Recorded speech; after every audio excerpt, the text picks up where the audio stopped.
Most people think THirller was the album that made Michael Jackson a legend. And they're right. THirller became the best-selling album of all time, transformed Michael Jackson into a global phenomenon, and changed the music industry forever. But what most people don't realize is that none of it would have happened without another album that came first.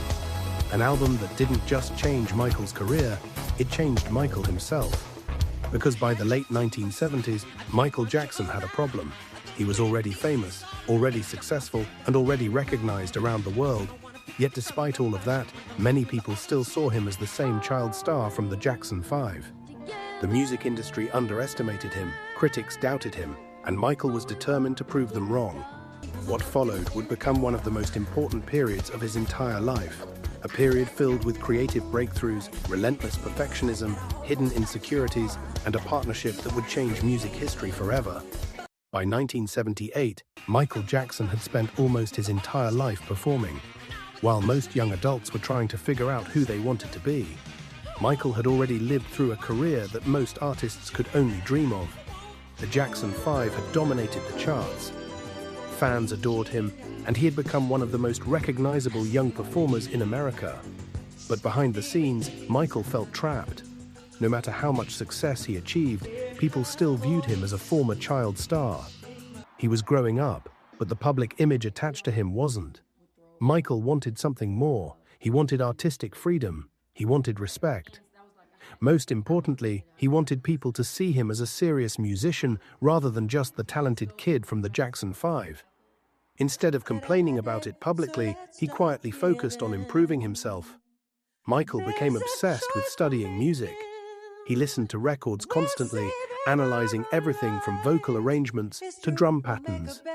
He paid attention to details that most listeners would never notice. Friends later recalled how fascinated he was by the creative process. He wasn't content with simply singing songs anymore. He wanted to understand how great records were built from the ground up. Everything changed when Michael landed a role in The Wiz, a modern adaptation of The Wizard of Oz. During production, he met a man named Quincy Jones. At first, it seemed like just another Hollywood connection, but it quickly became clear that this meeting was different. Quincy immediately noticed something unusual about Michael. He wasn't asking questions about fame or money. He wanted to talk about music, real music. He wanted to know why certain songs worked and why others didn't. He wanted to understand production techniques, arrangements, and recording methods. Quincy later realized that Michael wasn't just talented. He was deeply curious. He wanted to learn everything. After filming Wrapped, Michael approached Quincy with a question that would change both of their lives. He asked if Quincy would produce his next album.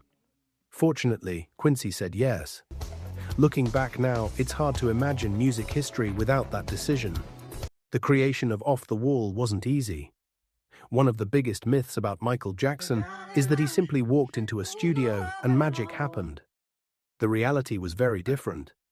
Michael was a perfectionist long before the world knew him as the king of pop. During recording sessions, he pushed himself relentlessly. If a vocal performance didn't feel right, he would do another take, and another, and another. If a rhythm wasn't creating the exact emotional response he wanted, he would keep working on it until it did. He wasn't trying to make a good album. He was trying to make an unforgettable one. Quincy assembled an incredible team of musicians and songwriters, but Michael wasn't just standing in the corner waiting for instructions. He had strong opinions about songs, arrangements, and performances. This was the era when he truly began developing confidence in his own creative instincts. For the first time in his career, he felt like he had a real voice in shaping the music. Then came one of the most important moments of the entire project. Don't Stop Till You Get Enough. Today, it's considered one of Michael Jackson's signature songs, but at the time, it represented something much bigger. It was proof that Michael could succeed as a solo artist. The song sounded fresh, energetic, and completely different from what many people expected from him. The falsetto vocals, the groove, the confidence. It was Michael introducing the world to a new version of himself. And when the song became a massive hit, it sent a clear message. Michael Jackson wasn't just the former lead singer of the Jackson 5 anymore, he was becoming his own artist. Soon afterward came Rock With You, another huge success that helped push Off the Wall to extraordinary heights. The album sold millions of copies and earned critical acclaim, but perhaps more importantly, it changed the way people viewed Michael. Yet despite the success, Michael's personal insecurities never completely disappeared. This is one of the hidden stories of the off-the-wall era that many fans don't know about. Even while the album was climbing the charts, Michael often doubted himself. He worried about his appearance. He worried about criticism. He worried about whether he could continue growing as an artist. The public saw confidence, but Michael frequently saw flaws. The public saw a rising superstar, but Michael saw someone who still had more to prove. In many ways, those insecurities became fuel. Instead of becoming comfortable, he became even more driven.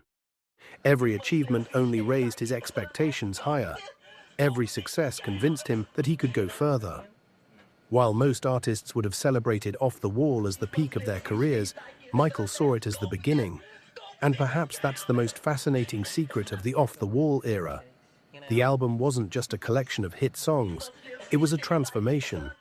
It was the moment Michael Jackson stopped being defined by his childhood and started building the future that would eventually make him a global icon. Without Off the Wall, there would be no Thriller. There would be no Moonwalk. There would be no King of Pop as the world came to know him. This was the album that gave Michael confidence in his own vision. It was the project that taught him he could trust his instincts. It was the moment he realized he wasn't simply participating in music history, he could shape it. And that's why Off the Wall remains one of the most important chapters in Michael Jackson's story. The world remembers Thriller as the album that made him a legend, but Off the Wall was the album that made him believe he could become one. If you enjoyed this deep dive into one of the most important periods of Michael Jackson's life, let me know your favorite song from Off the Wall in the comments below, and don't forget to subscribe for more untold stories from music and Hollywood history. Thank you.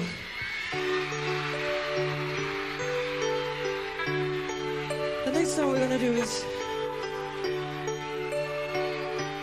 one of my favorite songs. It's Academy Award nomination and a Golden Globe Award winner.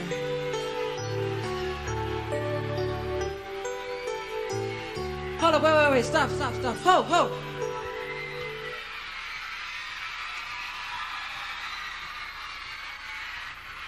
I'll tell you what. Let's do something. I want to do something a little different tonight, okay? I'm going to give you one of my favorite songs.